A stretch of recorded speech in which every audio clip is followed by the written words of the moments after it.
Welcome to the Cantina Chronicles. You're joining us tonight at the Arca Real Cantina on Eridu. This is Adam. I'm back. I made it through the occlusion zone. I heard your call. I heard your voice through subspace, and it drew me back. That's cool. It blew up on us like 4 times trying to get that through to you, man. We only lost 1,700 people, but I'm back. It's totally worth it. Nice. We got the Typhonic transponder working again. There it is. Yeah, well done. All right. I missed you guys. How's it going? Good, man. Good. Doing the thing, you know? It's good to be talking some Star Wars with you. Be back in the game. Just excited about High Republic. These comics were amazing. Yeah. I guess it's a pretty generic thing to say about them, but it just felt really good to get back in the High Republic. And they hit hard. These were hard-hitting comics. Yeah. It connects so well to the book, too, Eye of Darkness. That's what I really loved about reading these comics. I felt like each issue sort of explored or zoomed in on all the moments from that book. Yeah. What's going on in that specific area, or what's going on with Yoda or a specific Jedi, basically. It was so cool. Yeah, it's taking like scenes from the book and filling it in and giving backstory, and it's good because I wasn't here last week, so I didn't get a chance to talk about the book. But now I can organically through these comics without just interesting spending 15 minutes. But yeah, it's these comics. I mean, again, this month of the High Republic, I'm so happy to be doing this. Yeah, I don't know what you guys what order you guys read them in. I read them in High Republic Adventures by Daniel Jose Alder. And then I read because there was only one of those, and then there was only one of Kevin Scott's main run Marvel, The High Republic. And then I read the 3 in a row for Shadows of Starlight by Charles Soule. And so that's what we're going to cover today. And I think I read it in release order, where I basically read Shadow of Starlight 1 first for everything. Did it just bleed together for you too? The High Republic 1, and then I think I read Shadow of Starlight 2 and High Republic Adventures and things like that. Nice. Yeah, and I did it the exact opposite order of Ben. I read all of the Shadow of Starlight, then Kevin Scott's main run, and then Adventures.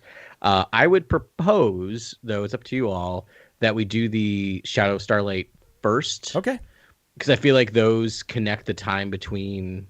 I mean, the whole conceit of it is connecting the time between phase 1 and phase 3. Yes, that's a great idea. And I didn't realize that till after. And it does, I mean, a lot of these stories daisy chain with stories from both Tales of Light and Life and Path of Darkness. Which is cool. Yeah, I think page 5 and 6 serves as a perfect summation of what's happened thus far in the High Republic timeline. And then also this new Guardians protocol, right? Yeah. Can I? So I'm not sure whether to do this first or after the Shadow of Starlight, but I'm gonna do it now. Do it now. So your coverage last week was spot on. Like, literally said almost everything I was gonna say, and there's kind of 2 things that have been marinating in my brain while I was watching this, or while I was listening to you all and reading and listening to the books, is that I feel like there's 2 things that are going to be very important in phase 3 that are going to connect the High Republic to the fall of the Republic, or the prequel era. And there's 2 things that we need to understand about the Jedi. And the first is that the Jedi very quickly accept the clone army. Very quickly say, yes, we will take a clone army. Yeah. And my theory is that that's because of what we're seeing here, is that they feel unprepared for a threat like the Nihil, and they feel unprepared for a threat that attacks them at the center of the Force, like the Nameless. So I think that's one of the things that we're going to get is why were the Jedi so quick to accept clones? And I feel like that's part of what the High Republic is doing in the storytelling. It's a good point, man. I felt like that was one of the things they were going to touch too. I'm sorry, you have another thing you wanted to say as well. No, the other point, and you all hit on this last week, but I want to also just kind of talk about it as well, is that when we get to Anakin, that we talked about this a lot in this podcast, the big downfall of Anakin is that he feels like he can't talk to anyone about Padme because attachments are so forbidden.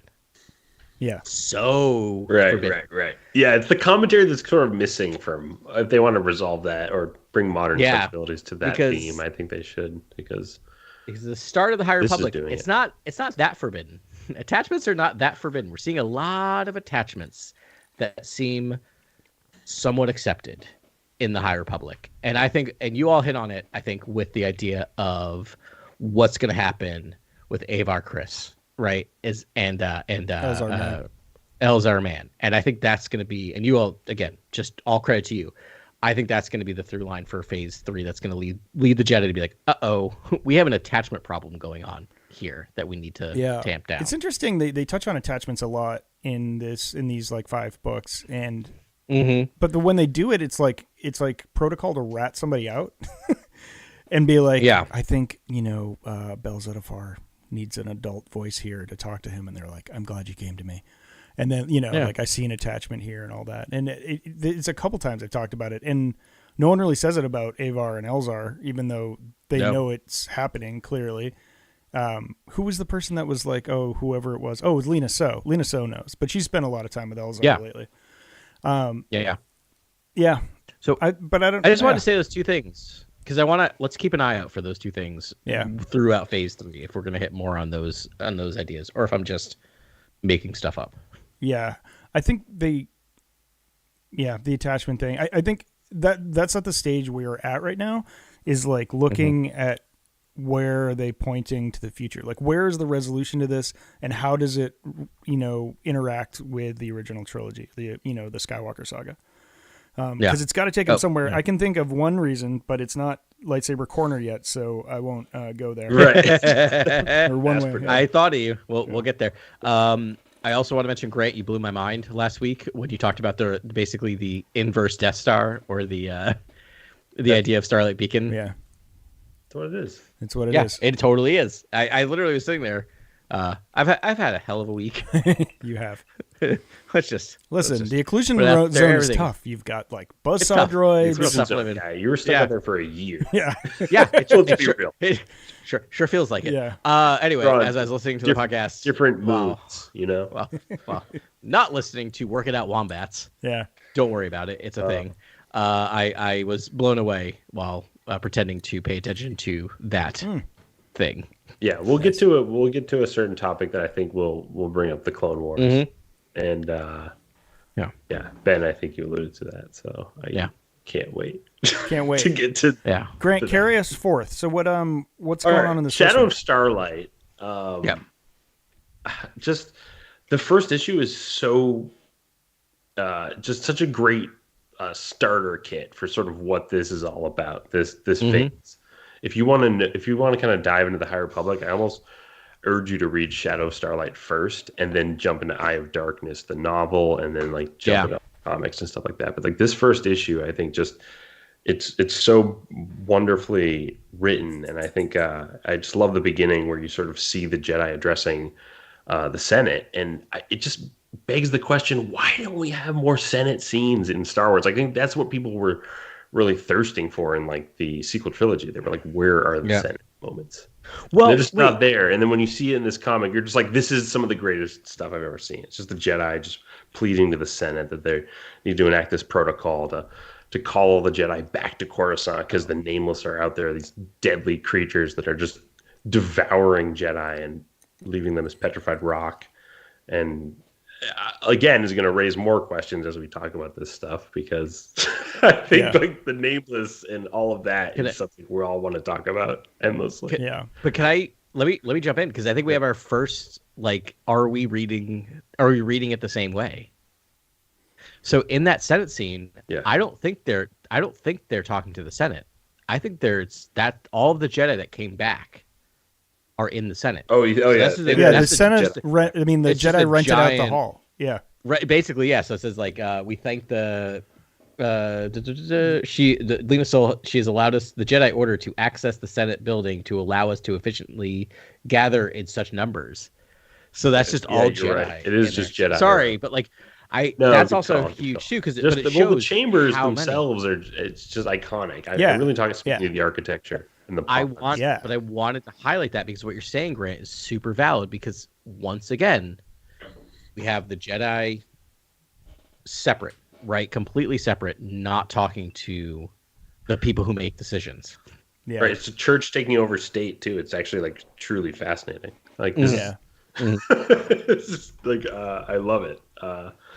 Anyways, do you want to go over the Guardians protocol, Ben? Yeah, we listed it. So did you guys find? Yeah, text. I'm sure it's online somewhere, but I went through the exercise because I'm trying to teach myself how to like read Arabic of translating the Guardians protocol, which they just like they paraphrased most of it, but I was like, nope. There's like there's 7 things here, and I got to see what this is about, because this is really important to me. This is the stuff that I'm like, I'm like, all right, like, all right, so this happened, and we're waiting for them to get not stupid, right? And then, so it's like, what are they going to do? Waiting. And it's like, Adam, I was still thinking about you, and I was like, why don't they mobilize the RDC, like the Republican Defense Coalition, and just move in denial? I'm so confused. It's like a way too familiar half measure or a quarter measure, you know? I love Jedi, and I don't like this Jedi are bad trope that we're seeing, but boy, I'm kind of buying into it. I'm starting to think that Jedi suck. No, this isn't Jedi are bad. This is Jedi are dumb. Like inept. Yeah. I think to what you were pointing out earlier, Adam, where you were saying that this is why they adopt the clone army so quickly. I think you're going to see that the Jedi basically suffer in wartime periods, and they're only good so in long, times of peace, realizing to sort of like police very small matters or border disputes and things like that. Yeah. But they're not good in times of war. It clouds their minds. It brings fear. They're like, there's dread. Jedi fall to the dark side. Like, it's just not good. Which is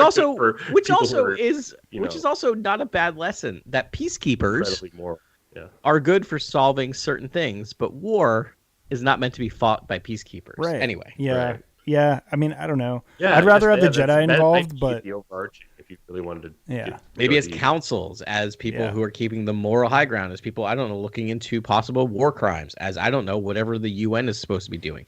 Sorry, moving on.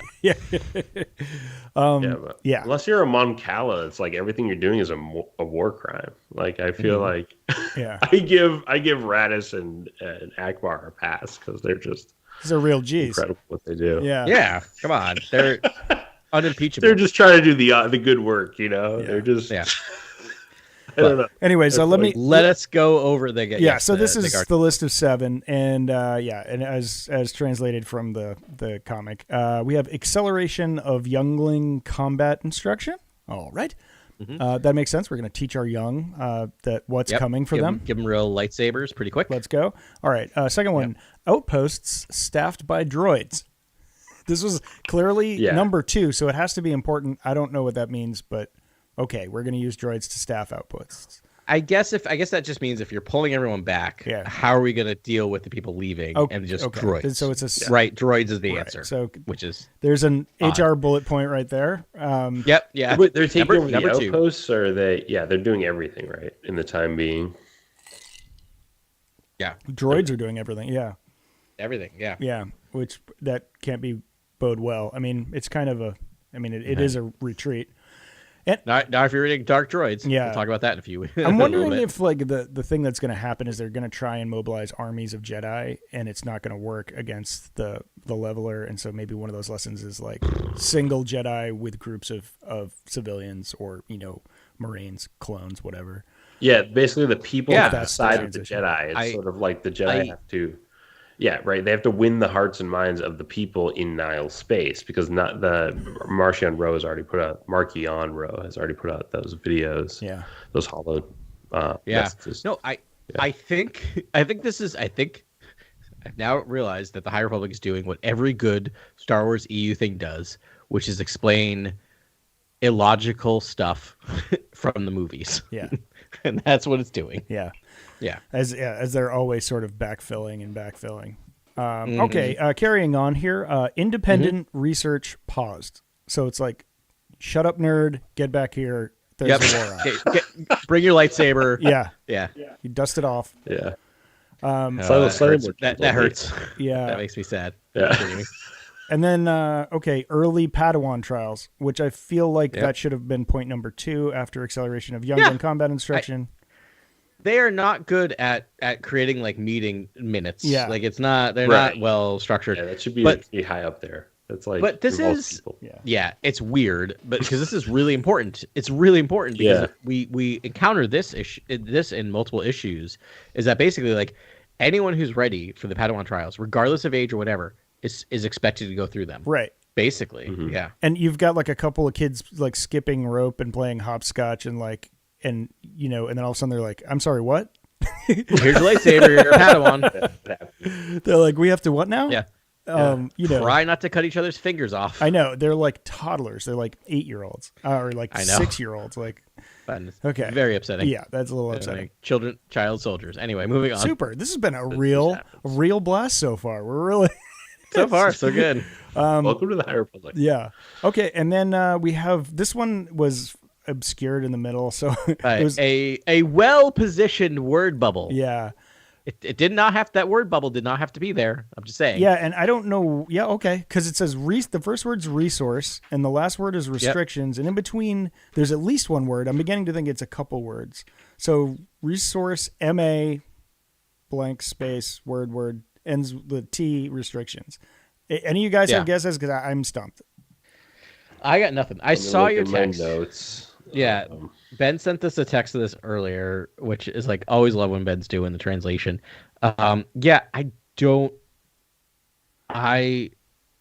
Resource management restrictions. Yeah, resource management. Yes. Management. That's right. Okay.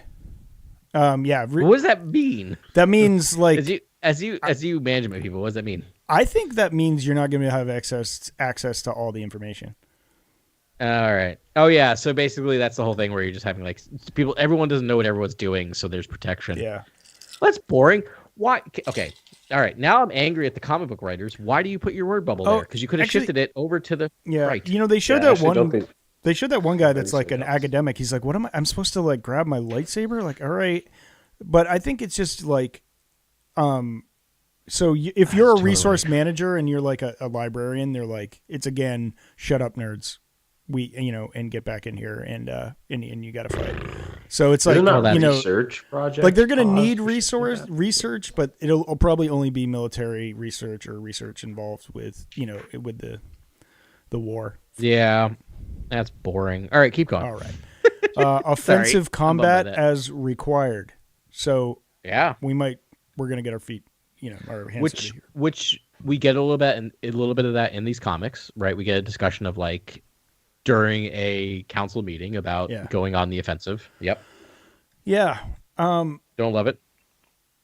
Yeah, that's like an interesting counterpoint to like them in All Out War. This is them just like dipping their toe into it, but I mean they have separated for the most part church and state. Like it's they aren't generals. Yeah. They're just like, we have an axe to grind. The Republic's like, so do we. Let's combine forces. Yeah. It's like an alliance, but they're not wedded to the military like they were in the Clone Wars.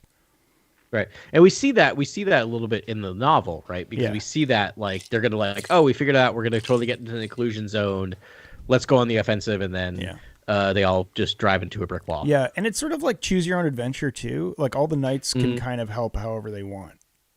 Yeah. There's no battle plans. It's just like help. Yeah, and when we get to Kevin Scott's like the High Republic main run comic, they're just out there by the inclusion zone. Right. doing They're like, like someone should be Yeah. out there. Anyone to go do this? And then they're like, yeah, all right, cool. Like, which is Yep. stark contrast from like what we read in, Red Blade, Inquisitor, Rise of the Red Blade. right. It was like they like switched instantly into like military formation. It's wild. Yeah. Oh yeah, Yeah. the Jedi even like I think Hugh Trennis knows like all these military sort of commands in terms of like fighter squadrons and stuff like that. Like I think Okay. is that in Kevin Scott one, or is that might be in the next Starlight issue? That's the next Starlight, I think. Oh yeah, that's next Starlight Right. issue. Okay. Yeah. Yeah. So cool just to see the Jedi sort of operating as military leaders. Yeah. And they know their stuff, so it's like that's pretty awesome. Yeah. All right. And one last one. No Jedi travel alone. All right. All right. Sorry. Come on. I don't like this one. So I now we'll almost lose like this two one. at a time. Yeah, that's I like think that's the thing. It's like I understand what you're saying, but I think what you mean is no Jedi travel without a non-force sensitive. I think they mean two No, at I a know. time Jedi, It's- but that's yeah, what you yeah. want. I know. That's what I want. Anyway, moving on. I will stop beating that dead horse. Yeah. So that's it. Sorry if I cut anyone off there. As I, they need Well, it is Praetorian guards is what they need. dude, that's They what need to order 2 Praetorian guards per each Jedi. that's what I'm Yeah. hoping for is a story Yes. of like the RDC or whatever. Like maybe they give them better armor. Maybe That'd be a there's sweet like an novel, elite honestly. corps. Yeah. Like I want that. Yeah. I'm all about hire the Bounty Hunters Guild. Just hire the Bounty Hunters Guild out. Yeah. Just hire them out. Give them special uniforms, maybe helmets. I Yep. don't know. Yeah, that'd be sweet. Yeah, that'd be interesting because I love how they've tied the Hutts into this too. And again, I think this is the next episode, but it's a confluence of forces here. It's not just like good guys, bad guys. It's like also now the criminal forces in the shape of the Hutts are making a play for a larger piece of the galaxy. Yeah. Which is pretty wild that even in like the Skywalker saga, they have their own part of the galaxy. It's obviously not fenced off like the occlusion zone is, No. but like it's like no, that's Hutt space. And I Yeah, think this Hutt- again that's great. explains a little bit why, right? Yeah. Like I think the Hutts will come in to play a big role in helping defeat the Nihil, and then you understand why in episode 1 they're like, this is Hutt space. Oh, there you go. That's another. What's the Like- Hutt's name? Sarkarba or something? Something like that, forget the name. right? Like we It's such a like fun name. yeah. We need to They start. helped us out. Hutts are We great. honor Yeah, it. these. Yeah, that's issue 1 of the High Republic main run. Well, I love the can't fact- Wait to talk about that. But I- we're Hold we on. gotta get to Aslan. No, we'll get Oh, there in a okay. second. I just want to state that I love the fact that we are now dealing with the fact that the original movies that we loved have a prequel trilogy that tries to explain everything that happened in the original trilogy. And now, because of things that are unclear about the prequel trilogy, we now have another whole era. prequel series that's trying to explain the prequel trilogy that explains the original trilogy that explains the sequel trilogy. Anyway, just saying. Yeah, and so I love Star Wars. Yeah, there's definitely a support structure there, and I feel like Mm-hmm. there's definitely a will to explain some of the notions that we question as the audience, especially in the prequels. Like you're talking about the clone army and things like this. It's like Yeah. or the Jedi adopting the clone army so quickly. It has yet to be seen, but I think the next scene in this comic sort of hints at where the Jedi might be going, which is I forget this Jedi's name, but she's basically a lightsaber smith. Are we entering lightsaber corner? Oh my I I think we might be We're- entering we lightsaber have to corner. because I think that's the next scene here. Yeah. I think. Yeah. So are you talking about Master Govina's fine sabers?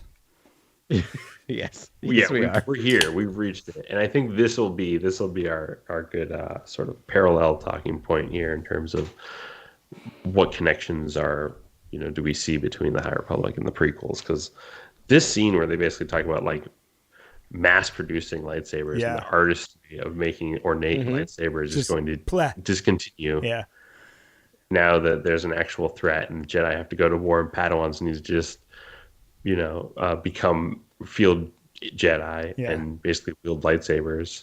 They're going to need to build a lot of lightsabers essentially. So Yeah, I mean the scene is so great, and it's the most plain. And first of all, I think we should call these connections something. Can we call them tethers or Skywalker All right. sutures. I like tethers. Threads of Tethers. fate. Threads are good. Threads. All right, so we'll just call them Threads. threads. The ones. All right. I mean, no, that's a Zuckerberg term. I don't know if I can use that. Sorry. Let's go with tethers, yeah. please, All right, because we'll it go with tethers Night the Sisters, High man. Republic to What the are you talking prequel about? trilogy, right? But this is the most obvious one. This is the most bold. And Yeah. that's how we got all the lightsaber designs in the prequels, because he's He's holding like a Stradivarius violin lightsaber in one hand that he just took a 100th of a gram off the hilt and was like, now it's done, now it's perfect. And then he's holding a lightsaber that looks like it fell out of the Clone Wars, and everyone's like, yeah, it's so ugly. Yeah. They're like, why would we do that? Next one's like a Qui-Gon saber, and you're just like, okay, I see where. I love my Qui-Gon saber. It's great, but I love this because as someone, I mean, we talked about it way back on air, and I think we talked about it a lot off air. Like we went through the lightsaber stuff at Galaxy's Edge, and I walked in there thinking I'm gonna get like a totally like whatever, and I just saw the Old Republic in front of me, and I'm like, yeah, you got a beautiful. Oh, that's it was a different time. Sexy, that's what I want. And I just got it, and I just love it. I just love that idea of just like, why don't we have those? Why don't we have those anymore? Because we needed to mass produce lightsabers. Yeah, it makes perfect sense. And so that's the connection I see to prequels. Like that was Same. like, okay, bang! Like this is a great commentary on like basically where early Obi-Wan and Qui-Gon's lightsabers, sort of that design is from. Which we even see a bit of it in Ahsoka. The robes, the tan robes versus like the gold, like the Jedi are just more like I feel like there's more Jedi at the time of the fall, right? I imagine. There's more Jedi now than there were even before the fall, I think. That's a sense I got, but maybe not. No, there's probably more at the fall than there were at the fall. Right? Yes, at the fall. I think there's more at the fall than But so I mass love producing these lightsabers probably. I thought it's a very personal thing, though. Everyone makes their own. You know, I guess they have to make backup sabers for like whatever, and like I think for just like quickly arm them. But in terms of like making your own, but we see a bit of that in Ahsoka, right? Which like again, I know it's not all planned, but can we just get Charles Soule and Dave Filoni just doing all this, because it just leads to this beautiful interconnectality doesn't feel forced, but like we see it in Ahsoka. Like they mention it in here, they mention the Huyang, they mention Huyang in this. Huyang name drop, and then Huyang, and then viable in our draft, by the way. Oh really? All right. Even though that's gonna change stuff heavily in the comics, alive during the era, when Ezra is making his lightsaber, in Ahsoka, I love that scene because it is still personalized, but it is slapdash at the same time, which reminded me of similar to what we went through at Galaxy's Edge, right? Like it's just like that lightsaber is personalized. Like it is personalized. Like I made decisions, but it's you based have on about what's 30 available. seconds. Yeah, which I kind of like that, right? And it's still mine, but it is like Weird War. It's yours, but make your choices fast, right? I wanted to be surprised when I got there, but in hindsight, I don't know. I probably still would have built the same saber. But because I'm sure there's something online that's like, you can do the thing. But I just need all the different designs. I love them. So I love that they name drop Huyang, and I don't know. You're so right. That it's like a need based thing, and some people spend more time. But also Huyang, when he saw Baylan Skoll and Hati's, I forgot her first name now. Shin Hati's, lightsabers. He's like, these are classic. This is a nice design. I guess it was maybe for their era, but he was like impressed, and I felt like their lightsaber designs harken back a little bit. I don't know. They're just great designs. I just love them. They are. I think he wields a great saber. It's like a claymore. Yeah, close. Lightsaber. It's not quite like Burryaga's, but it's definitely a two-handed saber. Yeah, his is great, and I love Hati's like more of like a Shinto style. I actually think her saber design is the coolest. Like Sabine's is pretty awesome too. Yeah. Like I really like the lightsabers. Wasn't Ahsoka great, guys? Yeah, it was really good. It was really good. It was very Star Wars. I'm looking forward to it's running like that. rewatchable. It's like you can actually go back and rewatch those. That's what I was just thinking. That's why I was just like, I just kind of want to go back. It's the first series where I almost instantaneously wanted to rewatch. Anyway, let's not. Yeah, I mean, I kind of did the full thing for the finale, but I think that's a good holiday watch right there. A cozy watch. Get the fire going, snow outside, very cozy. Get some snacks and just hang out. Yeah. Anyways, High Republic. Yeah, we're yeah, back. yeah. I love when they go up to like the missing holograms of all the people who are missing, basically. Oh Okay. yeah, yeah. That's was that Bel Zettifar? That was No, Reith Silas. Reith that was Silas, Reef, and yeah. 'Cause yeah, we talked about Comac, I think. yep, Yeah. he did, and we see Buryaga there, no longer missing. Yep. We know Back in that. braids. Yep. If any of you, I know Grant's been looking ahead. We're probably going to do a High Republic draft. Yes. I think it was mentioned before. Grant was very nice about saying that anyone, it's all fair. Anyone can take anyone. It's all fair. If anyone takes Buryaga, I will murder you. Moving on. Fair. That's fair, man. Oh, Just wow. saying. Yeah. Okay. You're gonna be like Dr. Gorse and just He's gonna be like Dr. Evazan. Yeah, I'm going to decraniate you. go for Amazon and just murder. Okay. All right. All's fine. It's fine. I'm just kidding. Yeah. You're not kidding. It's fine. I know. I want to take Porter It's Angle like so first bad. day. Right? Like that's why I know I wouldn't. I want to take Porter Angle. I couldn't do It's it. like I couldn't do it. Agaberry's lightsaber is my first pick. Yeah. It's like this is a Jedi draft. I know. I'm just drafting by lightsaber. I could probably do that actually. It's like you're going by hilt. You're like, well, based on my hilt designs, Yeah. I think I won this draft. I don't know. I bet it would come out all right. You just gave me an idea. That's coming up next week. That's actually a good argument. You might win with that argument. Anyway.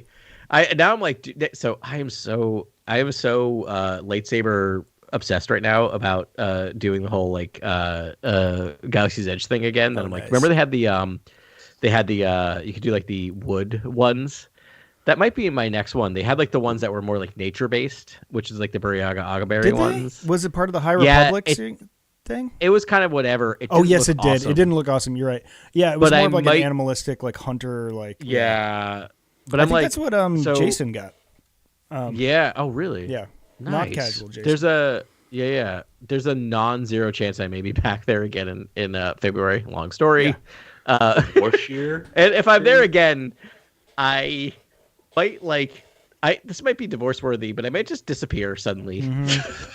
With And end up $200 with in a your lightsaber hand and be or like, $300. I bought a lightsaber. What are you gonna do? Just come back with a lightsaber bag. Whoopsie daisy. Yeah. Oopsies. You know what? That's why we work, right? To have fun. Yeah. Okay, so I think that ends lightsaber corner. All right. So how about Aslan Rail corner? You talked a lot Aslan Rail last week, so we don't have to do a ton. Wait on Aslan yet. Yeah, I don't have a ton other than what you all said. Like, super fascinating character. I'm very excited that we're gonna get a lot more of him because I think Are we? this. Well, I thought we were gonna get more of Aslan Rail in one of the books. Maybe. Yeah, I mean, he's alive, so we have that. Yeah, So maybe we'll get more of his story, but turns out I thought he was really going to be a helpful person, and then we learn no, actually, But not a great guy. But I think he. I don't know how to say this. I think he is. So he talks about the fact that he, an amazing scene in this comic, whispers in a pilot's ear. Yeah. Yes, I thought. And then the pilot, it was like a horror beat. It's very horror. Just like, and then that pilot just crashes his shuttle into a highly populated area. Yeah. Which is very upsetting. But for a purpose, not just Yoda's out of like, just what the heck? What did you do? It was like, But kill he said people, you did. and I don't know. I didn't go back and reread, even though I read it twice. It seems to imply that there was another possible entry point for the Nameless there, or something going on. But basically, he did it for a reason. Like, it's not just really mayhem. clear, though. I think he's sort of like No, Yeah, is he not like the metaphor for the entire, basically, this hinging point for the Jedi, where they basically have to, like, some of them are gonna have to fall to the dark side to deal with the threat. Yes. Basically, he's almost like, he almost represents that. He's almost symbolic of being he's sort of the Jedi who has already fallen to the dark side, but in the purpose of fighting the Nameless, basically understanding the Nameless. And makes we it talked very- about this. This is the grand theory that I think we've all been, that's been swirling on the pod for the last few episodes, where it's like, are the Jedi gonna fall fighting like the Nameless at the very end here, and maybe realize that the dark side is the only way like these things aren't attracted to you and trying to eat you? You know, I don't know. Well, so I have a theory, and actually I've talked about the theory before, and I'm quickly flipping through my High Republic character encyclopedia. We all are going to be using a lot in the next episode. Pulling through it as our picks are taken from us, shuffling quickly. Yeah. But what I was going to say is so Porter Engel's adopted sister, whose name I cannot remember for the life of me, the Barrish, Barish Sylvan, Barrish, because the Barrish vow. So my theory is that what we're possibly leading up here is that, again, and you all talked about this last week, is that the Nameless only care about the light side. They don't care about the dark side, right? They don't That's still a eat theory, the dark That's side. just a It is a theory. theory. It is a theory, but I want to build on that theory because I think that's going to be proven true, and I think the Jedi are going to be tempted by that, right? Tempted by the fact that we need dark side users to help fight this, and then the Bearish vow is going to come back into play of like, no, you just don't need the light side. You can have people who are not connected to the Force help fight you, and this is going to. I think Bearish is going to pop back in and be like, ving ving ving with a lightsaber and just chop up one of these Nameless.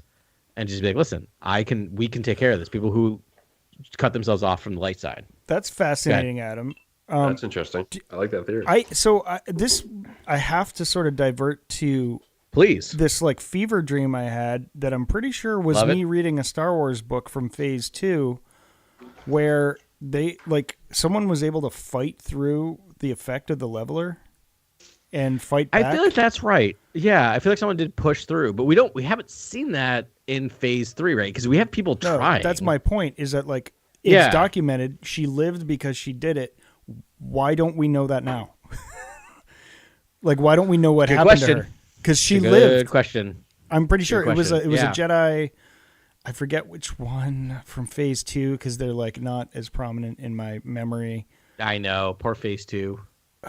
Yeah. But yeah, there was someone that who lived. powered through the Nameless. Yes, at the end of Path of Deceit. I mean, Pratri Vader and I think Orla Jareni sort of hold out against the Nameless for a little bit. No, but it's like at the very Phase 1. It's like at the very end where with like Orla Marta Jareni. Rowe is in there, Yeah. and so is the mother, and like they're just like pinned down, but they actually get up, and they fight through it and live.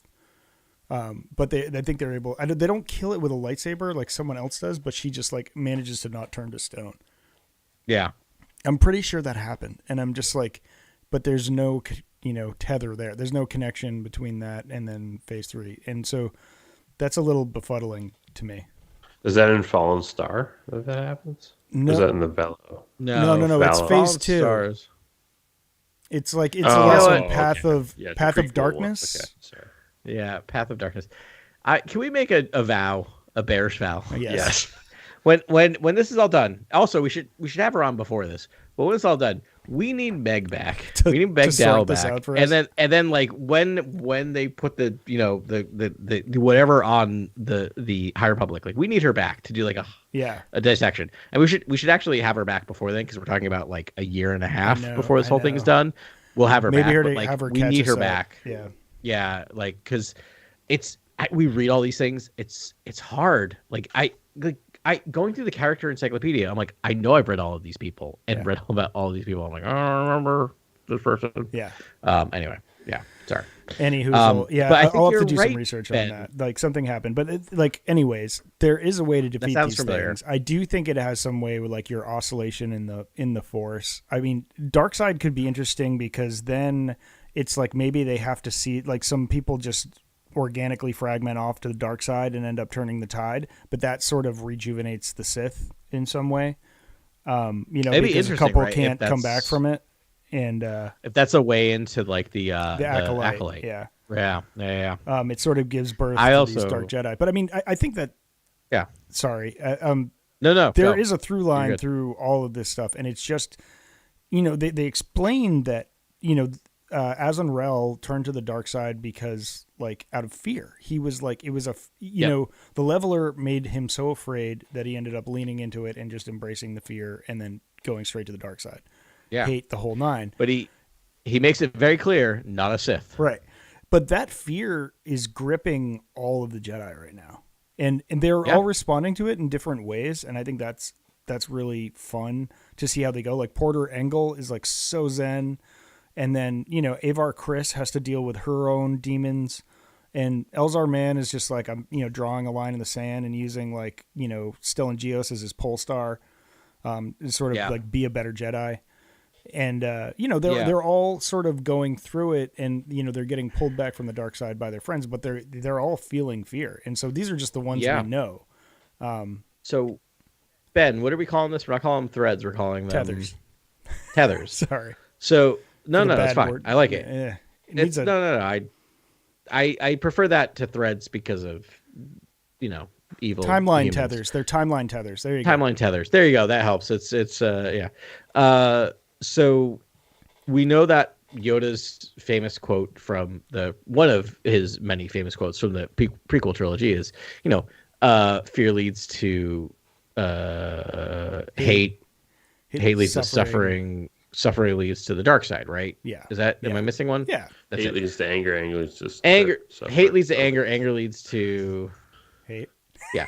Anyways, that anger leads to hate. But my point is that, like, are we going to see that specific through line for one of our characters, right? That gives Yoda that like, right.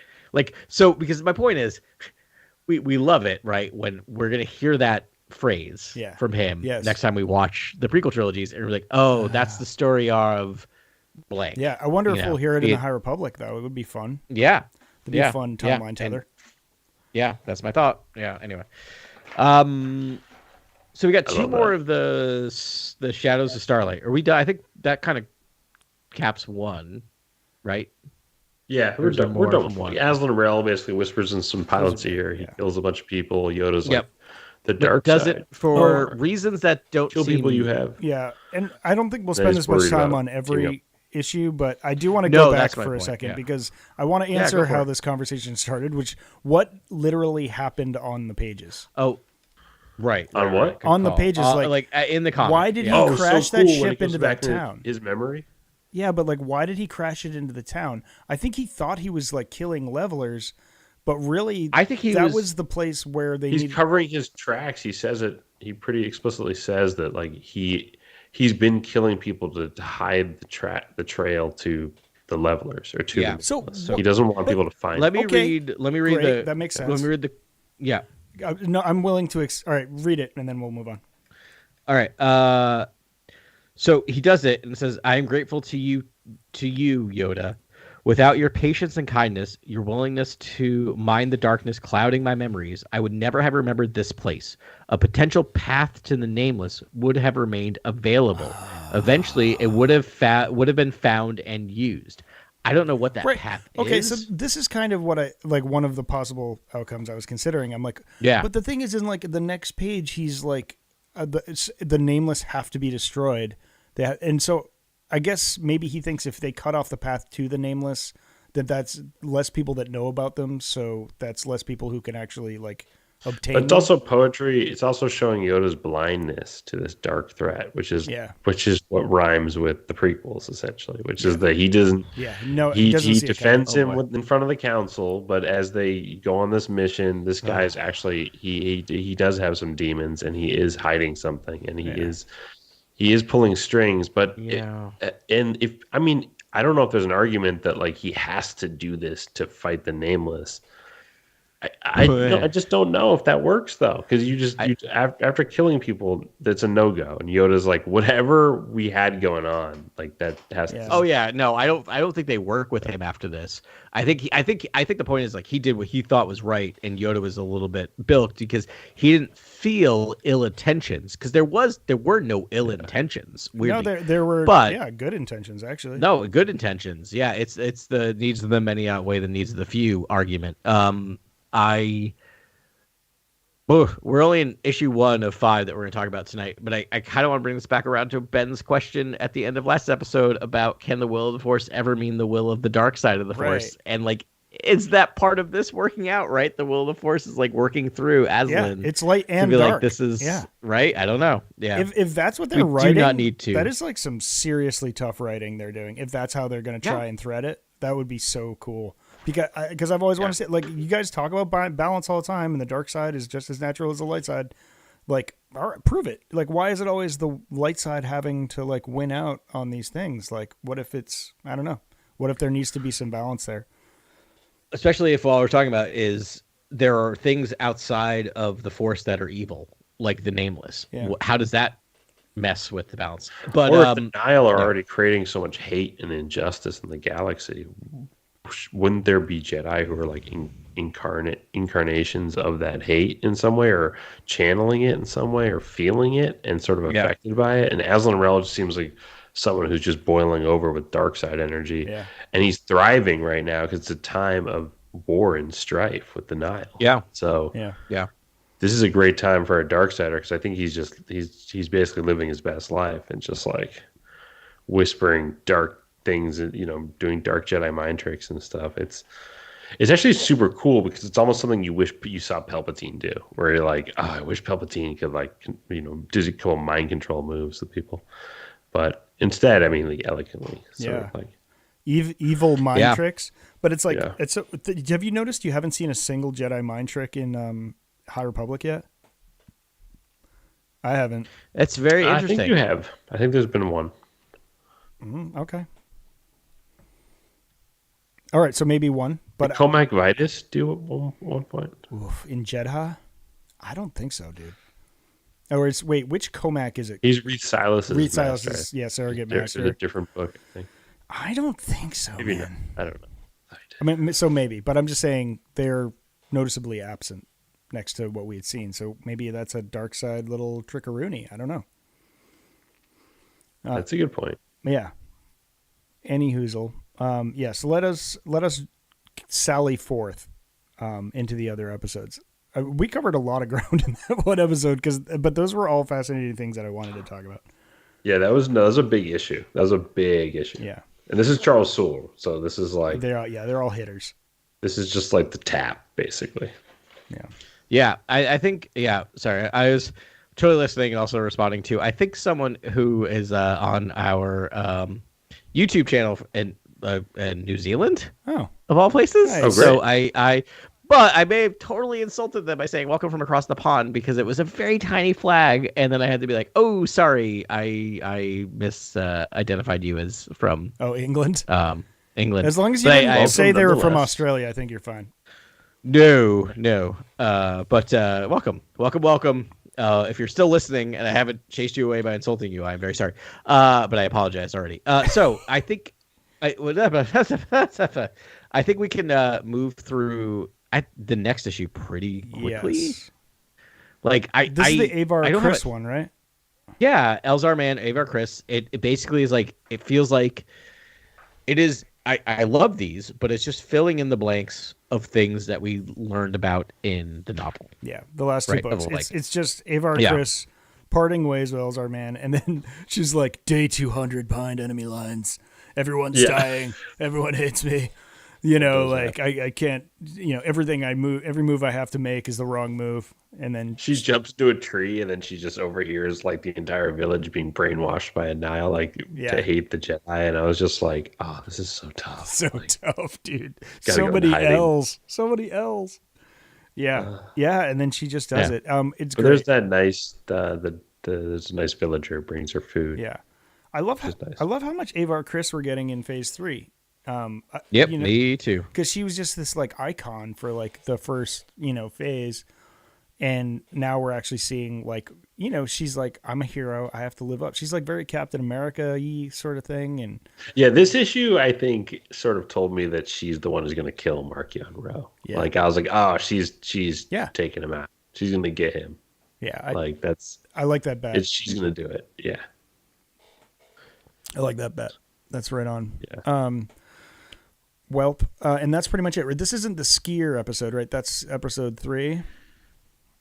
With Keith Trennis and Skier? Or no, Skier's the main one. Skier's the main run. Oh, main run. Sorry, of course. Yeah. Yeah.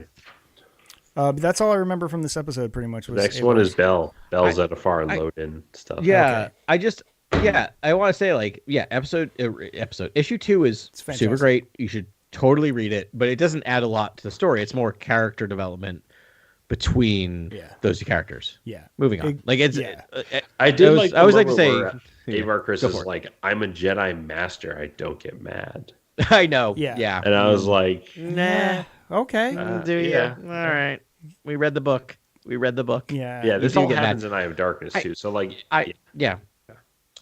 That's the problem I have with the Jedi is like denying emotional feelings as opposed to talking about how you deal with the emotions when they come in. As someone who spends his entire adult life past 40 trying to figure out how do I identify and deal with the emotions I'm feeling? Yeah. Not deny that they're happening. Like, oh yeah, I am feeling angry. What do I do with that? Elzar Let me think about like, it. confesses that he killed someone, and like, Yeah. Yara, and Avar Chris is like, I gotta go. oh, that's awful. And I was like, Bye. what? Like, wouldn't you be like, you need to seek counseling and like figure this out? I read and that as like, figure Saber down for a little bit. yeah. I read that as Avar was blaming, like, too busy blaming herself to know that Elzar was blaming That's himself. true. Like, That's how I read it too. I mean, but I just, her reaction I thought would be a little stronger to that. These are two sad sacking. Yeah. But it's, I Again, just love her as a sad perspective. sack I identify with. She's just like, oh, I'm a failure in every way. How am I going to get through this? And like, but she has the heart of a champion, and and she's like pure of heart, and like she's one of the ones that I don't think is going to fall to the dark side because she's just like she's closer to Porter Engle than I think anybody. Like she's actually She's quite kind of an inverse Vader in a lot of ways too, which is another. If you want to talk about another inverse, she's Okay. the Marshal of Starlight. She is like this guardian figure, an enforcer type who's just Hero of here to- Hetzel. Hero here of to Hetzel. fight and protect, and hero of Hetzel, and solve injustice wherever it is. But she's light side. Oh, She's man.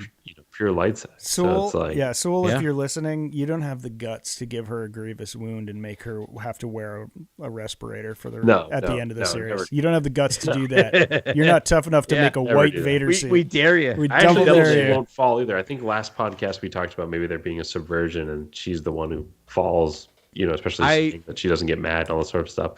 I actually now think that, I think she is the light. No, I don't think back she's off. Don't back The off. light of You're the so Jedi. right. The Don't first do it. novel No. is Light of the Jedi. It features. You're heavily. killing me. You're killing me, Smalls. So I was so when I heard that last episode, I'm like, oh, I'm so angry. I'm not on the podcast right now because I'm like, yes, this is all I want to You're talk like- about is the fact You're that like, feel your hate. feel it. She is so gonna fall. She's so gonna be the one that falls. She's it. She's toast. She's done. Oh man. Right. Yeah. Okay. All right. That's I don't think so. I think she falls. I think she'll probably die in combat because I think Markion Rose is an absolute freak who's just going to He is. We can all agree. Strap, He is a freak. He's a freak. nameless to his body at the end of this. Try listening to the audiobooks of any of the High Republic stuff and not think that Mark Is it Hamill still wrote the same guy with the low low He was like talking? Jigsaw on the galactic scale. Adam, I was like, It is. Suck It is. okay. It is amazing. Yeah. It's amazing how much that voice I hated at first, and now I'm like, oh no, Yes. this is perfect.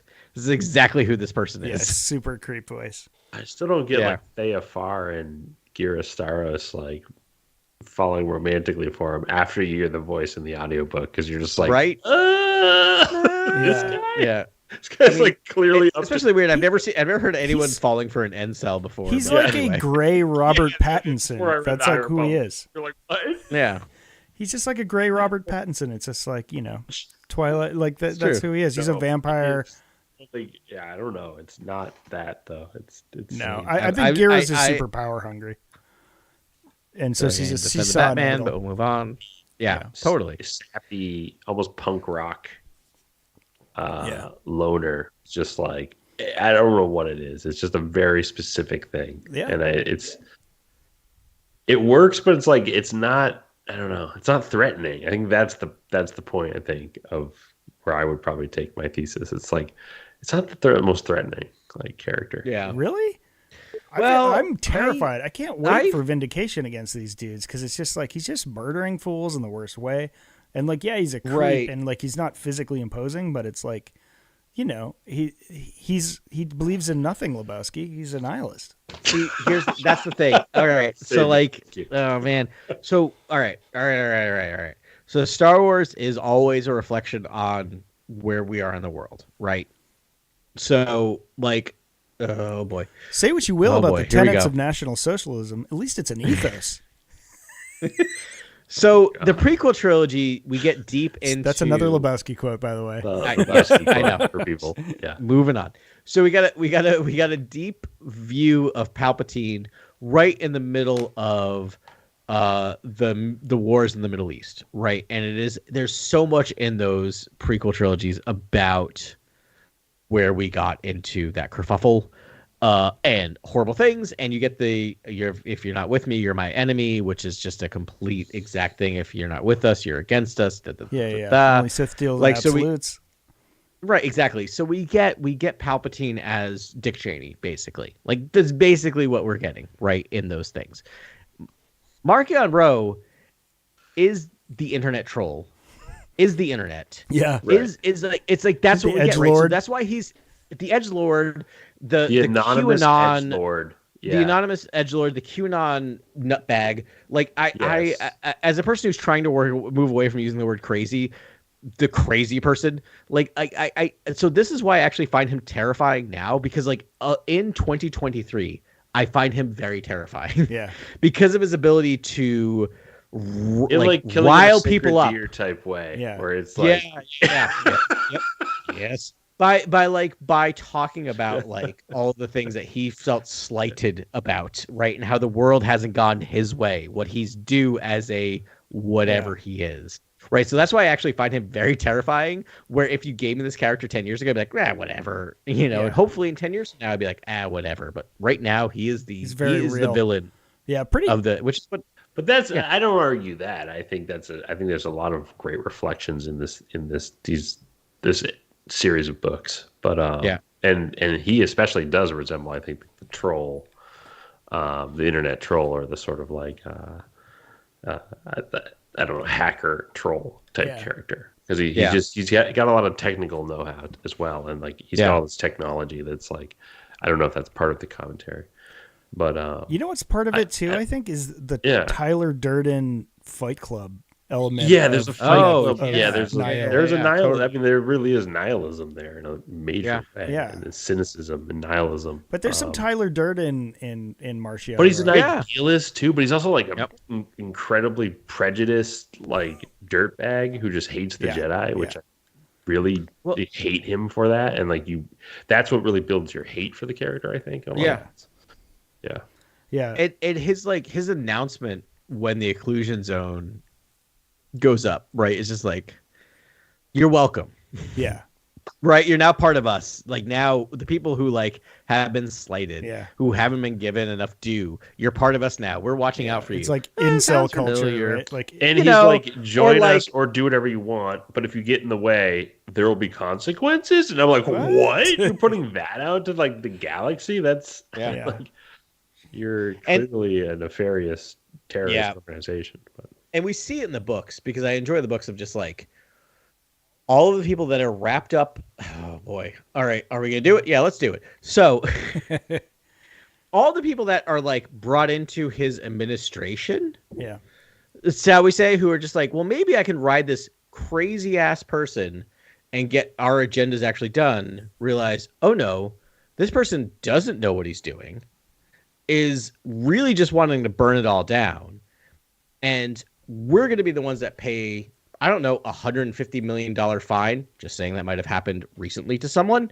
Like my point is just like, it feels like we get that with Staros, right? Like the like, I just love that idea. Like the politician that's like trying to. I'm just like, right. Oh yeah, I'm just going to like latch onto them. The system will keep us in check. Right. And I'll be able to cash out and get our like agenda approved. And meanwhile, I'm like, oh no, this person doesn't know what they're doing, and it's burning. Right. It's going to take us all down. She's like, this is what I do. It'll be fine. And then she's like, oh, I fear for my life. Yeah. I don't know. Again, maybe Star Wars commenting on current things. So I just want to put a button on everything we've just sort of said. It's just like, please, really great writing, like amazing nuance to the and the anti-heroes here, like the antagonists rather. Just really really fun, more than I would have hoped for. Out of the series. Not beating you over the head. That said, very subtle. That said, it is a different flavor of Star Wars. It is dark. It is. It is so very dark. Very dark. Yeah.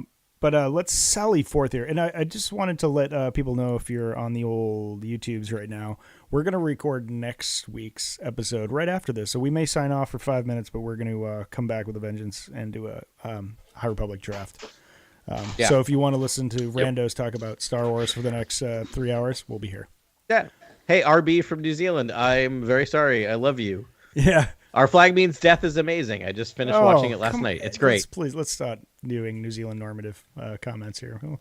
That show's amazing. I mean, no, you're right. You're right. I didn't. It's not like I made a. They're more than our flag means. Did you know they're not all pirates? I did, but I also didn't make. I didn't make a Lord of the Rings or Hobbit thing. Come on. Didn't you? I mean, adjacent. Right on. So wait, is that 2 or 3? No, we have we talked about episode? That's 2, but we can kind of get through 3 pretty quickly as well. Yeah, to be honest.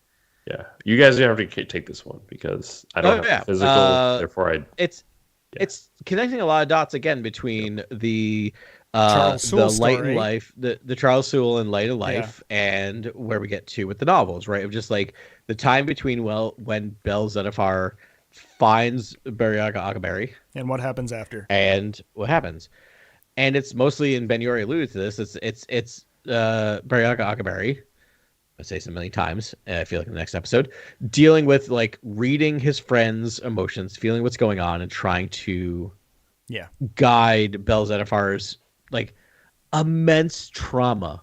This poor kid, right, who's just lost so many people surrounding him. And then I love that he spent some time with with the younglings, just like making him feel better about stuff. Like Buriaga's a real G. I love that guy. Yep. The best. Yeah, he was like, I just want to do this, but my buddy needs help, so I'm gonna go out there and help him out. Whenever he gets drafted, by whomever he gets drafted by. When he gets drafted, let me rephrase. Yeah, that's a great point. Drafted. That's a great way. When he gets drafted, because he will get drafted. I have multiple reasons. I have I have inside information that he will be drafted tonight. He will be drafted. And I have reasons why, and I will state it then. Why I think he's an important part of the team. Good sell, good front sell. It's not just because he's a Wookiee Jedi. Anyways, I may have been a Wookiee Jedi. Go ahead. So moving on. Bel Zettifar, we see him like obsessing, going crazy, pretty much on Coruscant, and they're just like, he needs a job. And Pratre goes out, and he's like, all right, I'm gonna take him with him, just give him something to do. So it looks like that's what he needs. They go out. We get to see how Pratre Veter got captured, which is my number one question, I think, from the podcast last week. I was like, wait, what? Yep. What did I miss here? And so it was good to see that I didn't miss anything. It was this. And yeah, actually, I liked the redemption of Pratre. Actually, I think he had a very noble end. Even though it was like, not great. Like, he's like the fact that a Grand Master, and like he was the leader of the council, I think. At least he was in phase 1. Yeah. I mean, they had to take him out by a blaster cannon from a starship. Right. And he never, well, I mean, I have notes. He shouldn't have chased them back into the ship. I think he should have I think he should have just like, once they were routed, he should have like retreated. But okay, those are my notes. Fair. But he was a real hero, man. He's like, this is what Jedi do. And like, didn't hesitate, didn't even have to think about it. Instantly sacrificed myself. He's like, no, I'm not running back because I'm the head of the council. I am a Jedi first, and this is what I do. And I loved that. And oh wait, we also got Pratre with the power of Shanju. Right? Yes. Like combat without a lightsaber. Grant. So Grant, come on. I know I know you're backed up on this, but when you get Is to this this issue episode, 3? Yes. Uh-huh. Oh gosh, that's right. how Grant, you dare haven't you seen it. guys. So he. How Yes, dare you? we get reveal martial this? arts. Oh we my- get spoilers. Sorry, Oh my Grant. yeah. Spoilers. I'm buddy. sorry. No, it's all right. But we get force martial arts. So not right? Exactly yeah. what you think of. Not only is it, Yeah. it's like a lightsaber form without a lightsaber. Yeah, It's what Vader does in Obi-Wan, basically. it is, but more fluid. Yeah. right, like more Better, like obviously. actual. This is a like, Grand like Master. martial arts. Honestly, rewatch that stuff because it's It's incredible. good. It's good. It is a lot. boy. It is actually kind of similar, but it's like movements where he just smashes heads from a distance and like it's like Tai Chi, but you're a Jedi and you Oh, just that's like totally- wreck everybody. I never thought like I like when people use the force without it, but I'm like, this is something I need to see now live action or animated or something, right? Like I Yeah. need What about like item? I mean, like, wouldn't the best fighting style be like an item fighter who just like constantly throwing like items at people, like rocks? but and, like nearby but that's the thing car- about this is like he doesn't need items. It's Yeah. all just force It's actually blasts. combat, Like yeah. it's just like That's cool. it's like whipping wind around. Like it's Yeah, amazing. he's like the that's last probably better. airbender. That's probably better for Oh, yeah, totally. combat than a lightsaber, anyways. Just for dealing with like the area of effect stuff. he and, makes like, an argument dealing in for it. groups. I mean, if it takes like force power to like use a lightsaber, might as well just like swing your arms around. Like, what let's cut out the middleman here. Anyways, legendary. We could almost put it in lightsaber corner. But yeah, that my Right? big takeaway from this was the power of Shanju. Shanju. You think Luke would have learned that at some point? Anyways, Yeah, moving I on. mean, well, I wouldn't maybe be he surprised did. if this is 10 years later after the Rise of Skywalker.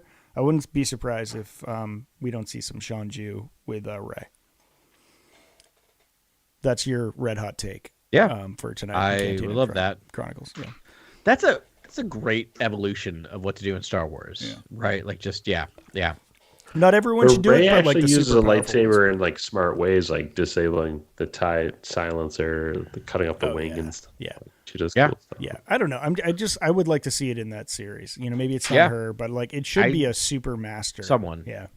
I need to see it live. Or at action. least like That's all I'm you saying. know, Ray can discover it and teach it to someone or something. I don't know. Yeah, or totally. Or Finn can teach it to someone. All right. All All right. Are we going So- to High Republic 1, guys? Sure. Sure. Yeah, let's do that. Yeah. I feel like these could be also be kind of quick, right? Because they're Yeah. these Yeah. first issues of a multi-part series. Yeah. Yeah, this is just the Kevin Scott main run, number 1. We're just checking in for the first time. We'll definitely do these as more issues come out. But I love this. Like the characters, Yeah. Keith Trennis, obviously, but Keith Trennis, and then Tarek and Sarat. Yeah. It's a good cadre. And then we've got a couple others in there too, right? We've got I actually wrote these all Brother down. Lycos, that guy with the plant. Like he has, I don't know, plant Oh, powers. plant or dragon powers. powers. Yeah, he was just like their enforcer. But yeah, so that we have a You got the other team Jedis? on a long beam named the Geos. Did anyone else puke in their mouth? And I then Yeah, start that was did. crying? cool. Yeah, the Geos. And then when yeah. Elzar was sending in a message to the Geos, I was just like, this must be tough for him. Yeah. Right? Yeah, like Yeah. every time he has to say that. Yeah. So the team we have there is Keith Trennis, Tarek and Sarat, Santar, who's a new character, Idon, who's another Jedi character. Santar, I think, was feeling the dark side a little bit. You know what I Clean mean? entrance, clean exit. Little bit. Yeah, and then the ship commander was Velko. Idon was a new character as well. I mean, Santar, Yeah. I'm pretty sure he was wearing his red robes at the beginning of the episode, but he just, I don't know, he was feisty. He was like, you know, eager to fight, and he got turned into chalk dust. That's the thing. Does everyone die in this episode? This is you. Oh, right. And then also the Tarek dies. Right. So that was Or my question. Sarah, I kept probably reading it Tarek. over. Right. It is Maybe dies. We don't see the Right. body, It's so super unclear. He replies, Sarat. Right. No, wait. I don't all know. I know is the surviving think- twin was just Yes. was catatonic after it happened, and I mean it was because he heard the transmission over the radio. But we know their connection has been severed, Yeah. which is good times. I don't think he's dead. I think he's gonna find. I a way to agree. escape It seems that. like It seems like a main character, especially because like he almost died at the very end of the last arc in Phase 1, Right? And then they brought him back, and so it seems weird to kill him off this quickly. Like again, this is my I already weird thought he was brain of dead, just- and then like yeah. to do this again, I'm like, I'm gonna think he's dead. Yeah. This is a pretty cool issue though, because it basically shows you the Nihil are sort of tapped in on the happenings of the criminal underworld, and also like that the Jedi and the Republic are actually coming in there to fight back against the Hutts and Hutt occupied space and bring order. It's This so is what cool. we were talking about like an hour ago with the Hutts sort of trying to take over. Work within a hill to increase their influence. And then you find out that the henchman of the Hutts is none other than Lorna D. That's the big reveal at the end of this issue. Right. Ben looks right. Nope. perplexed. Sorry, I just got confused with that in Adventures for a second, and I was like, wait, no, it's. I was like, okay. oh yeah, Lorna D. Yeah. There's actually that's a good point. Both issues end with a reveal. Yeah. Yeah. As any good first issues would do. Exactly. I suppose. It's very true. But yeah, Lorna D, which is interesting, right? Because we know that like the entire power structure of the Nihil has shifted between Phase 1 and Phase 3. Yeah. Lorna D's a free agent. I was going to say that she's kind of or something. Right. Isn't she just like she's like completely, she's like Rogue in the Hill, right? Like, is she? I think. I mean, she could be a potential problem for Marchion, right? They could have a civil war there. That's the thing. I feel like she's going to end up being kind of like, I hate Marchion more than I hate the Jedi. I will work. I will work against Marchion. But like, the last panel, I do love her look of just, she has the Liku that are like armored. Yeah. Because I think they got kind of cut up or something. That's what I was trying to figure out. Because like there are Leku there, but they're all like, I don't know if they're scarred or what's going on. No, I thought they were even cut off, but I think they just got Zorched because she kind of still has them, but they're like mechanical Leku, which is obviously her character design keeps getting more awesome with every iteration. It's pretty sweet. Yeah. It's just sweet armor. Yeah, it's sweet. She's always had sweet armor. She had like that sweet like Cloud Rider's helmet thing for a while, right? And then and now this. Big fan of the Lycos guy in this issue, and he's on the cover of issue 2 that's coming out. Yeah. He's like a leveler handler, which I didn't think anyone did that, and you'd need to have that one like Sith artifact baton with you to control a leveler. So it's like, people don't know they have that limiting factor there, but if like that guy got killed and like that baton fell in the wrong hands, then the Hill are in a tough way. And then you don't see it in this episode, but like it's got to be there, right? Unless this weird character. I think he's just got the plant powers to wrangle the levelers up. Yeah, he's almost like half Drengier. That's what I thought. Yeah, he's like a Drengier. He's like a Drengier. He's like puppeting a human or something. Oh, maybe that's what it is. I don't know, man. It's I like that. Yeah, it's wild. Yeah, because he has like a thing over his mouth. He has like a metallic, like a prosthetic. He has like no mouth, so it's like he's still a mystery character, right? He almost looks Evereni, like he's that dark. And whenever there's a mask in comics, it's usually there's usually a big reveal at some point. Yeah. Yep. If you're hiding something visually, there's a reason. Yeah. So that's an interesting twist in the whole thing. Ask the Avengers about Ronin. Yeah. All right, we can do High Republic Adventures now if you guys are ready. Yeah. Sure. We can do this with the High Adventures Republic. I am proposing on air live. All right. So we should cover these. We obviously shouldn't do the Disney or the Marvel Plus, Marvel Unlimited. There's so many things. Yes. Unlimited plus Max. Yes. The Marvel Unlimited release schedule for these, because we want to stay up to date. I think we hold off on these until I think there's 10 issues of the High Republic main run, and my guess is they're going to split them into 2 5-issue runs. So do you want to revisit this when we get to issue, like all first 5 issues are out? Yeah, I think and that's we have a good plan. Full storyline. Yeah, is that good? And I think we should check back in because on Shadow of Starlight after the next issue comes out next month, because I think we can do those month that's by month, the end of they're it. standalone. Yeah, I think that's supposed to be the there last 5 issues, or is it 4? I think it's just 4. Maybe. Okay. Yeah. So I yeah. love it. Yeah, we'll do that when it comes out. Okay. Yeah, but Just- it'll sorry, be more thinking of the regular lineup. because I feel like we need to keep. I need to keep High Republic in my own zeitgeist, like Me too. in front of Yeah. mine, because it felt like it was like 6 months without it, and I missed it. Yeah. Me too. So yeah, so let's do High Republic Adventures, brought to you by Dark Horse, Dark Horse, Dark Horse. Dark Horse, Dark Horse. But it is brought to you by Daniel Jose Alder, Yeah. who's a superstar in the High Republic and is currently going off, as they would say, Yeah. on social media. But feel free to follow that. Cool. I will. He's Yeah. the best on social media. He's He great is follow. awesome on social media. Yeah. Yeah, he's one of the original guys. All these were original Social ones on the social medias, right? Yeah, we had Kevin Scott, we had Charles Sewell, Daniel Jose Alder, and that's it. Right? So those are all original bros. I love adventures more and more and more. I mean, when it started, it was like kind of a kid's story, and like now it's like serious. I mean, it's a little like teenage romantic comedy. Character's literally So, aging. It's like can I? Yeah, it's like Harry Potter. You mentioned this last week, and this is my new biggest argument, is that young adult Star Wars is true Star Wars. We're gonna say that every episode, I think, because it's so true.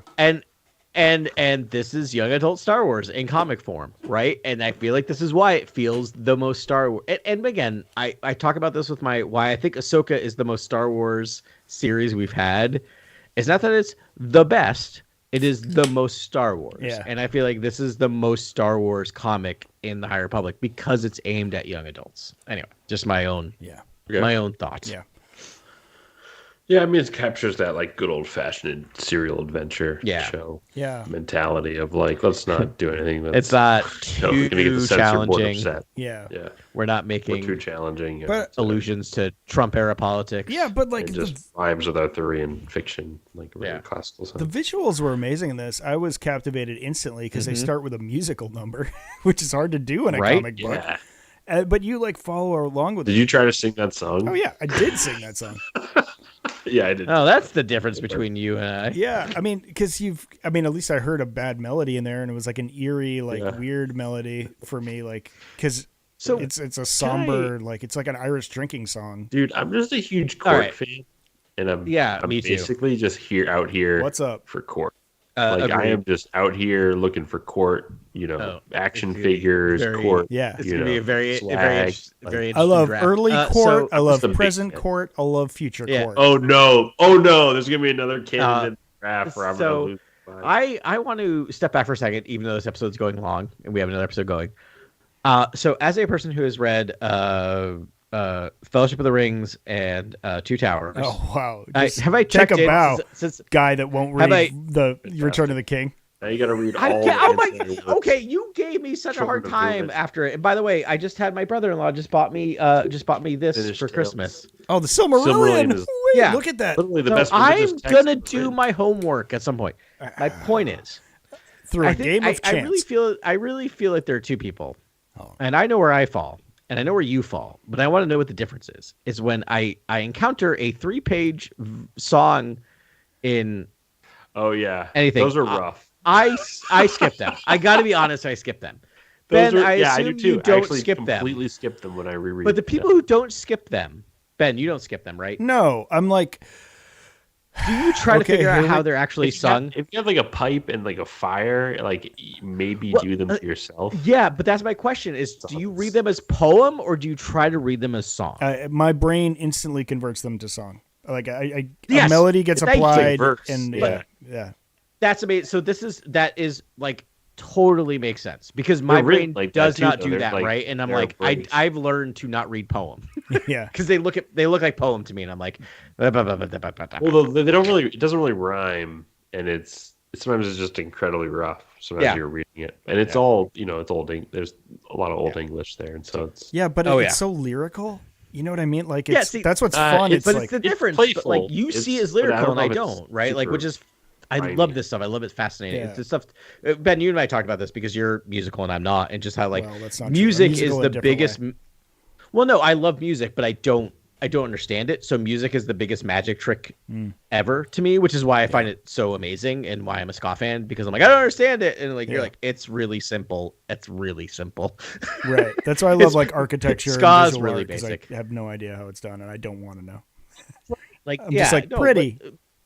And I'm more of a visual person, right? So I can see like, oh, this, you add this to this. And anyway, so to bring it back to this, I was just fascinated because like I totally read the lyrics. I'm like, I know these are important, but my brain couldn't at all try to figure out how this is sung. And I'm sure you saw this and were just like trying to actually sing it to yourself. Anyway. Yeah, I heard like, you ever seen like Twin Peaks? You know, they have like in that bar, they always have some somber like super band playing, but like playing some somber weird song. That's kind of what I heard.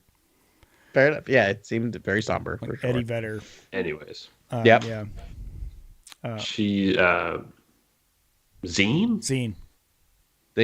Yeah. Zine. So Zine is looking for her friend Lula Talasara from the first High Republic Adventures volume. Yeah. So many missing. They had I mean, she's looking for Lula, but she's looking. Buckets of Blood is missing, and so is Fazala. That's right. Is missing as well. Yeah, Farzala's missing as well. Do we? Yeah. That's the thing that surprised me most about this was Buckets of Blood, right? Because he was in the Buckets of Blood Tales is dead. of. I'm pretty. Oh, he's like straight up dead. I think he's dead. I buy it, but I forgot what happened. Remember, he ripped his shirt off and ran towards a leveler. Oh, now I do. That's such a metal moment. Like metal. He may have just gotten up. He may have just gotten up in my draft just from that one sentence. Disaster and everything. That wasn't on Valo, was it? No, that was on Starlight. Well, no, because he was part of the Tales of Light and Life, but that's when they were on Starlight. That was before Starlight fell. He was on Starlight. Yeah, I think they even docked. They weren't even there, but they went to help. And then he was like, all right, y'all get out of here. Like literally ripped his shirt off and then just went for it. Is he dead? Right. Do you ever kill off a character named Buckets of Blood? I mean, he might not be dead.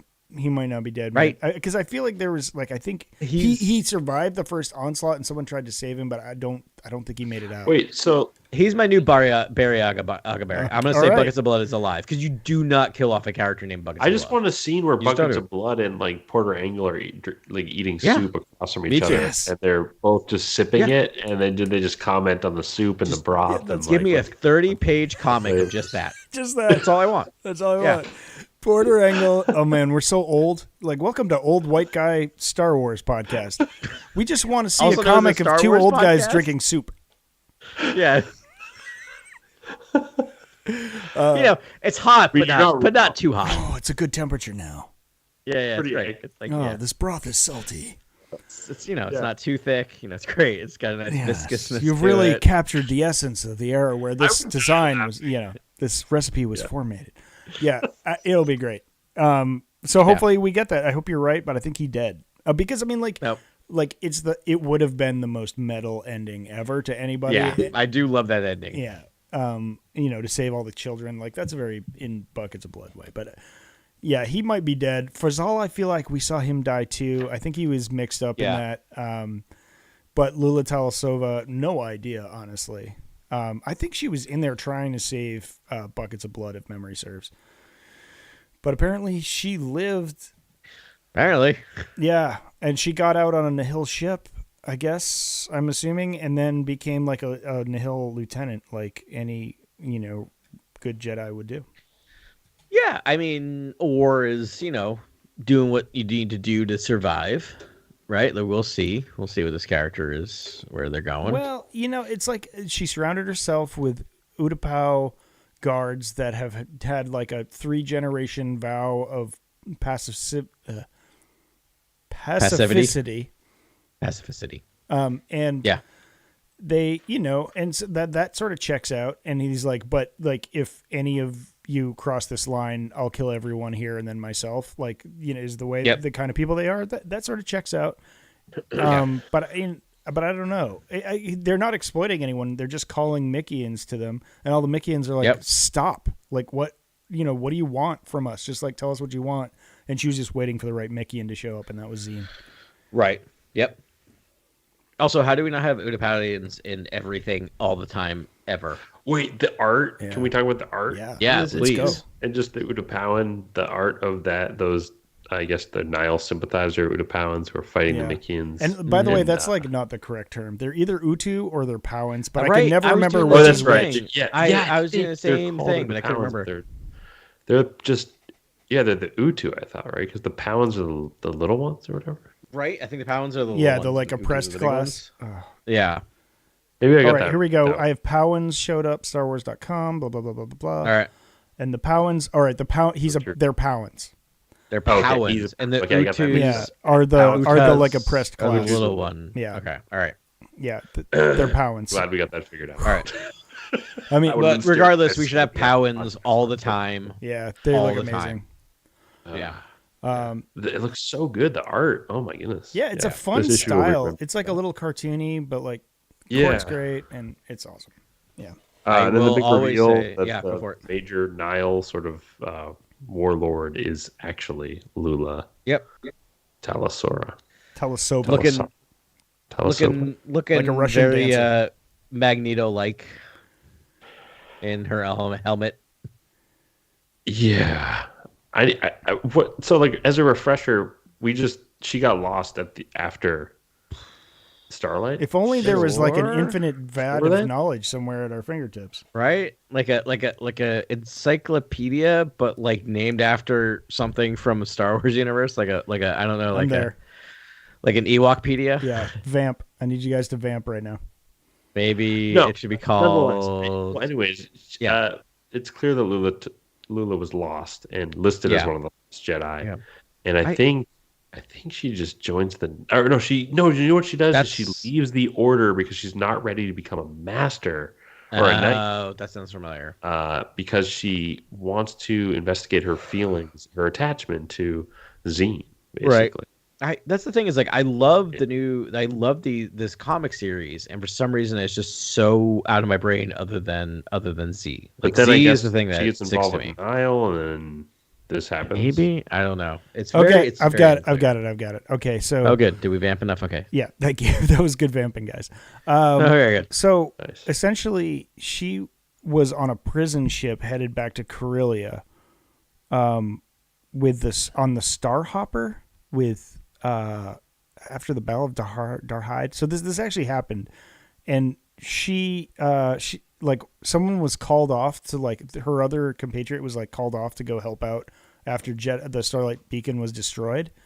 And Lula was left solely in charge of this prison ship to be taken back to Coruscant.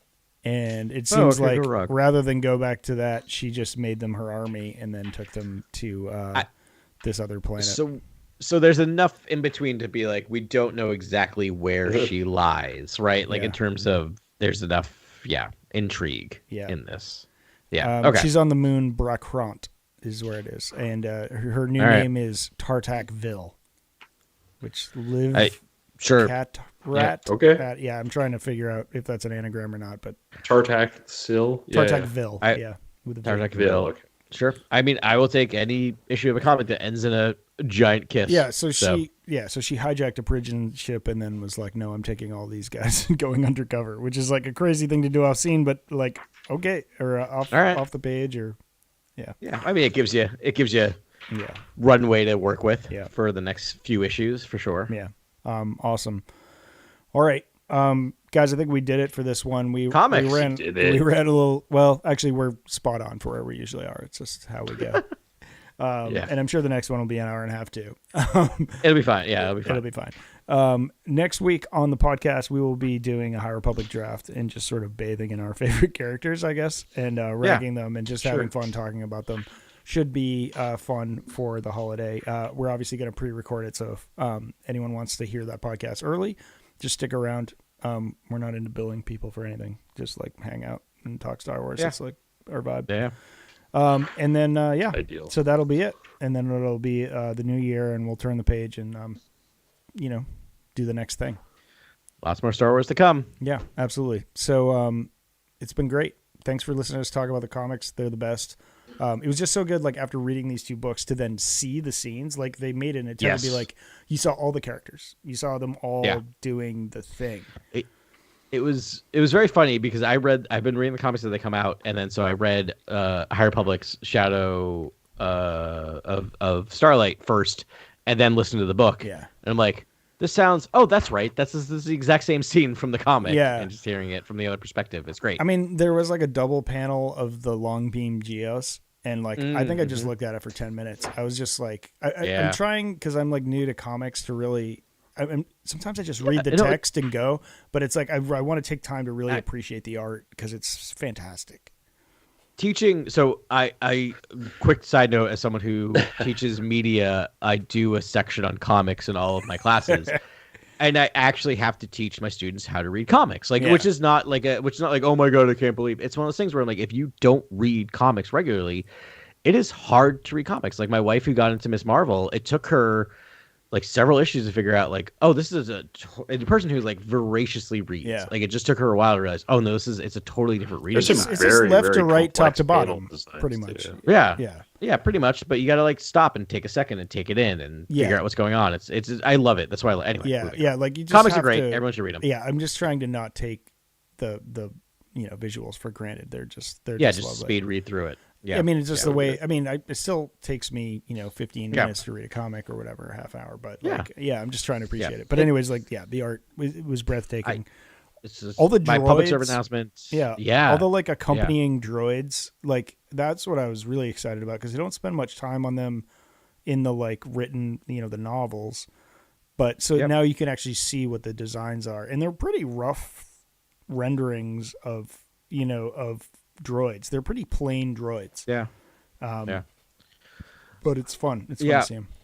I just quick public service is like, if any of our listeners are not comic readers and you're not quite sure where to begin, reach out, and I'm happy to, and I'm sure Grant is happy to talk you through it and give you some examples or some things that you can read that will get you into reading comics. I mean, as a person who discovered comics as a kid, but then really got into them reading like Mouse and things like that when I was in my early teenage years, like there's a lot out there that aren't just a bunch of superheroes punching each other in the face. Like there's a lot of great things out there, and it's a worthwhile form of art. So please reach out if you want some advice. Yeah, absolutely, man. Yeah. That's great. So many good things out there. All right, man. Tintin, Yeah, Tintin. classic. Yeah, Okay. All right, I'm going to put a bow on this one. please do. Thanks very much for listening to us, y'all. We'll talk to you next week on Cantina Chronicles.